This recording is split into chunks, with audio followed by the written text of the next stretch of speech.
Diesel करार रखडला. ST प्रवाशांचा खोळंबा. अहमदपूर, निलंगा, औसा आगारातील बसेस डिझेलसाठी लातूरला. डिझेल कंपनी आणि एसटी महामंडळ यांच्यातील करार रखडल्याचा फटका आता थेट प्रवाशांना बसू लागला आहे. जिल्ह्यातील बीपीसीएलच्या पंपावरून एसटी बसेसना डिझेल पुरवठा बंद करण्यात आल्याने अहमदपूर, निलंगा आणि औसा आगारातील बसेसना लातूरपर्यंत धाव घ्यावी लागत आहे. गेल्या महिनाभरापासून ही परिस्थिती कायम असून अद्यापही कोणताही तोडगा निघालेला नाही. परिणामी वेळ, इंधन आणि मनुष्यबळाचा अपव्यय होत असून प्रवाशांना मात्र नाहक मनस्ताप सहन करावा लागत आहे. एसटीच्या दैनंदिन फेऱ्यांवर या प्रकाराचा मोठा परिणाम दिसून येत आहे. नियोजित वेळेत गाड्या डेपोमध्ये उपलब्ध राहत नसल्याने अनेक मार्गांवरील बसेस उशिराने धावत आहेत.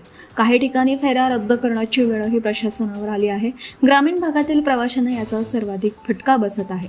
विशेष म्हणजे डिझेल भरण्यासाठी बसेसना लातूरला आणावं लागत असल्याने चालक वाहकांनाही अतिरिक्त ताण सहन करावा लागत आहे.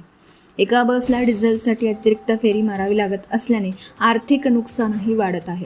दुसरीकडे डेपोमध्ये बसेस वेळेत उपलब्ध नसल्याने स्थानकाबाहेर प्रवाशांच्या रांगा वाढत आहेत.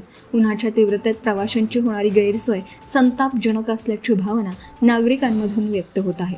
दरम्यान संबंधित कराराचा प्रश्न तातडीने सोडवून डिझेल पुरवठा पूर्ववत करावा, अन्यथा आंदोलन छेडण्याचा इशारा प्रवासी संघटनांनी दिला आहे. एसटी प्रशासन आणि संबंधित डिझेल कंपनीने एकमेकांकडे बोट दाखवण्याऐवजी प्रवाशांच्या सुविधेला प्राधान्य द्यावे. बस रांगेत प्रवासी वाटेत.